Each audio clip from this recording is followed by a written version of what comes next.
Suasana libur pasca Hari Raya Idul Fitri 1438 Hijriah, masyarakat tampaknya masih menikmati suasana liburan. Tak heran, lokasi-lokasi tempat hiburan di Palembang pun disambangi warga. Dan pelataran Benteng Kota Besak atau yang dikenal dengan BKB masih menjadi favorit warga untuk menikmati suasana libur Lebaran. Pelataran BKB dipadati warga untuk rekreasi. Biasanya BKB hanya diramaikan warga pada malam hari, terutama saat jelang sore hari. Namun, pelataran di tepi Sungai Musi ini diramaikan warga sejak pagi hari. Warga silih bergantian mendatangi pelataran Benteng Kota Besak. Salah satunya Diko yang sengaja datang dari Jakarta untuk merayakan Lebaran di Palembang, mengatakan dirinya merasa tidak nyaman dengan kehadiran oknum pengamen yang meminta dengan cara memaksa. Ia mengharapkan pemerintah kota dapat mengatasi hal ini agar para pengunjung merasa betah berlama-lama di BKB.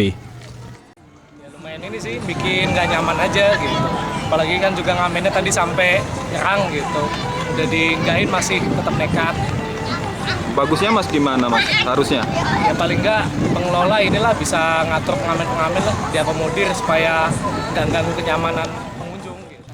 Satu lagi wisatawan lokal yang ditemui, Gigi, wisatawan dari Bali, mengatakan wajah Benteng Kota Besak sangat berbeda ketimbang pada saat dirinya datang ke Palembang 2 tahun lalu dan mengharapkan para pengunjung dan warga Palembang khususnya dapat menjaga kebersihan lingkungan di BKB.